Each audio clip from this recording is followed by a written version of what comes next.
안녕하세요. 만나서 반갑습니다. 역사가 김영준입니다. 자, 지난 시간에 이제 국궁 교본 이야기를 좀 했는데요.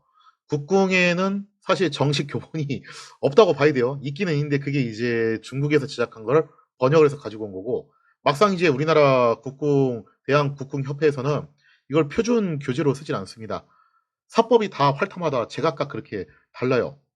그래서 의외로 조선시대에 우리 조상님들이 자체적으로 제작한 국궁 교본이 현재까지는 발견되지 않고 있다. 혹시 나중에 또 발견될 수 있겠지만, 그 다음에 이제 활터마다 다 사법이 다르다. 조금씩 차이가 난다. 하지만 대한국궁협회라고 그래도 통합된 협회 자체는 있기는 있다. 뭐 그렇게 이제 볼 수가 있는데, 어쨌든 이 국궁이 우리나라 전통 무예고 또 우리가 활에 대한 자부심이 있다 보니까 옛날에 이제 국가에서 어느 정도 좀 지원금 받으면서 육성되던 시절도 있었습니다. 한때 이제 국궁이 상류층들의 스포츠로 좀 이제 자리 잡았던 적도 있어요. 예를 들자면 이제 판검사나 뭐 이런 좀 고위 정치나 관료들이 지방에 좀 장기간 출장을 나갈 일이 있다. 옛날 시대는 아직 우리나라 골프장이 지방이 잘 없었기 때문에 이분들이 지방에 출장 나왔을 때 또 많이 했던 게 국궁이었다라고 해요. 그래서 그것 때문에 또 생겨난 게 국궁에서 이제 꼰대 문화가 생겨났다는 얘기도 있기는 있는데, 왜냐면 고위층들이 이제 신참으로 들어왔는데 고위층이니까 와서 말을 안 들을 거 아니에요, 그죠? 그래서 그 기를 죽이려고 이제 기수 서열 위계질서 잡는 꼰대 문화가 이제 국궁계에서 그래서 만들어진 거다. 뭐 이제 그런 설도 있기는 있어요. 뭐 아무튼 이제 국궁이 우리나라에서 그렇게 대세를 이루고 있었는데, 그럼 양궁이 어떻게 해서 우리나라에 처음으로 뿌리를 내리게 되었냐? 때는 1959년이었습니다. 1959년에 그때 당시 이제 체육 선생님이었어요. 체육 교사였던 석봉근 선생님이 서울중앙시장 부근에 있는 한 고물상에서 우연히 이제 양궁을 발견을 합니다. 리커버볼을 누가 이제 갖다 버린 걸 발견을 해가지고 그거를 갖다 이제 고물상에서 구입을 한 다음에 한번 써본 거예요. 사실 석봉근 선생님도 국궁협회에 소속이 돼가지고 국궁을 쏘시는 분이셨어요, 원래는. 그러니까 국궁 유저셨죠. 자, 그런데 이제 리커버보에 대해서 관심을 갖게 되면서 독자적으로 이제 독학을 하다가 나중에 이제 1962년에 미국의 에로트 중령이 장춘단 공원 석호정에서, 여기는 지금도 이제 양궁 국궁 이거 하는 사격장이 있죠. 이 석호정에서 최초로 양궁 시범을 보이게 됩니다. 그리고 1963년부터 국궁 대회에서 양궁 경기가 시범 종목으로 실시가 돼요. 그러면서 본격적으로 국내에 소개가 되기 시작을 했다는 거죠. 그래서 이제 우리나라 양궁 역사의 첫 스타트를 이제 63년으로 보는 셈인데, 그래서 작년에 2023년에 9월 초였을 겁니다. 그때 이제 용산에 있는 전쟁기념관에서 한국 양궁 이제 60주년 행사를 갖다 굉장히 성대하게 개최를 하기도 했어요. 아무튼 이제 그 첫 시효를 쏘신 분이 석봉근 선생님이시고, 석봉근 선생님은 이제 이미 고인이 되셨어요. 그리고 63년부터 본격적으로 양궁이 우리나라에 뿌리를 내리게 되었다라고 볼 수가 있겠습니다.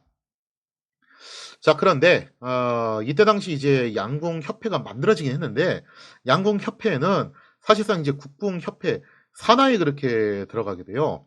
산하에 들어가 가지고 거기에 뭐 이제 큰지 작은지 뭐 이제 그렇게 볼 수가 있겠죠. 그래서 어떻게 보면 이제 양궁이 이제 그 안에 그렇게 들어가서 아, 뭐 이제 좀 살짝 좀 이제 찬밥 대우 받으면서 살았던 시절이 있었다라고 볼 수가 있는데, 그럴 수밖에 없는 게 아무래도 이제 시대적 분위기상 국궁이 좀 더 우위일 수밖에 없었죠. 1960년대, 70년대 그때는 우리나라가 민족주의 정서가 굉장히 강했던 시절이잖아요. 그리고 또 활에 대해서는 자부심도 강한 나라였기 때문에 전통 무예인 국궁이 당연히 이제 우위에 설 수밖에 없지. 이게 뭐 서양에서 들어온 뭐 이런 양궁이 대우를 얼마나 받겠어요, 그죠? 그래서 양궁이 국궁의 산하로 그렇게 작은 집 형태로 있었던 시절이 있었습니다. 그래서 예산을 이제 국궁협회에서 받아가지고 이제 양궁 쪽에다 좀 배당을 해주는 그런 수순인데, 당연히 그렇게 어마어마한 배당을 받지는 못하죠. 그래서 이것 때문에 그때 당시 양궁 선수들이 대단히 헝그리하게 살았다라고 그래요. 그래서 양궁 선수들이 이때 굉장히 헝그리하게 살면서 제대로 된 훈련장도 좀 이제 마련하기 힘들고, 여기에 들어가는 이제 각종 비용 문제, 국제대회에 참가하려면 비행기 값도 들어가고 돈도 많이 들어가고 하잖아요. 그런 부분들을 좀 해결하기가 힘들어가지고 고생을 좀 많이 했다라고 해요. 자, 그런데 우리나라 이제 1세대 신궁으로 굉장히 유명하신 분이죠. 김진호 선수가 1979년에 세계 선수권 대회에서 무려 금메달을 5개를 따시게 됩니다. 정말 대단한 경이로운 기록을 세우게 됐던 거죠. 그때 당시에는 이제 양궁이 미터 단위로 있었어요. 사거리가. 그래서 이제 한 개 대회에서 5개씩 금메달 따는 게 가능했던 거고, 지금은 미터 단위로 있지 않고 그냥 70m 통합으로 있기 때문에 많이 따봐야 세계죠, 지금은. 근데 지금은 이제 3관왕이 최대치라면은 이때 당시 이제 뭐 5관왕도 가능했던 시절이었으니까요. 그래서 우리나라에서 이제 김진호 선수가 사실상 이제 1세대 신궁으로 부각되면서 올림픽에서 최초로 금메달을 딸 가능성이 가장 유력한 선수였습니다. 근데 이분이 비운의 신궁이에요. 왜 비운의 신궁이냐면은 올림픽 금메달을 결국 못 따시는데 그 사연이 참 슬픕니다. 79년에 그렇게 이제 전성기를 맞이하고 80년도 모스크바 올림픽에서 출전을 해가지고 금메달을 딸 예정이었죠. 거의 뭐 가능성이 높다라고 내다봤어요. 그런데 아시겠지만 79년도에 소련이 아프가니스탄을 침공을 하면서 국제사회의 규탄을 받게 되고 특히 자유진영이 모스크바 올림픽을 대대적으로 보이콧하는 상황이 발생을 하게 됩니다. 우리는 이제 자유진영에 속해 있으니까 모스크바 올림픽에 당연히 참여를 하진 않았죠. 자, 그리고 이제 84년도 로스앤젤레스 올림픽에서는 거꾸로 공산 진영들이 보이콧을 하는 사태가 발생을 하게 되고 나중에 88 올림픽 가서야 이제 양쪽 진영이 다 같이 이제 손잡고 오게 됩니다. 그래서 88 올림픽 주제가 그거잖아요. 손에 손잡고 벽을 넘어서 이제 그게 주제가 되는 거죠. 제가 너무 어릴 때 해가지고 88 올림픽은 기억에 나는 게 이제 뭐 개막식 몇 개 장면은 좀 기억나는 것 같긴 해요. 그때 아마 TV 앞에 앉아가지고 어른들이랑 같이 이제 개막식을 봤던 게 좀 기억이 나는데 나머지는 뭐 아마 같이 봤긴 봤겠죠. 근데 너무 어릴 때라서 이제 기억이 남는 게 별로 없고 호돌이는 좀 기억나네요. 하여튼 이제 그런 사건이 있었죠. 그래서 김진호 선수님 같은 경우 80년도 모스크바 올림픽이 그때가 전성기였기 때문에 그때 나갔으면 땄을 확률이 있었을 걸로 보고 있어요.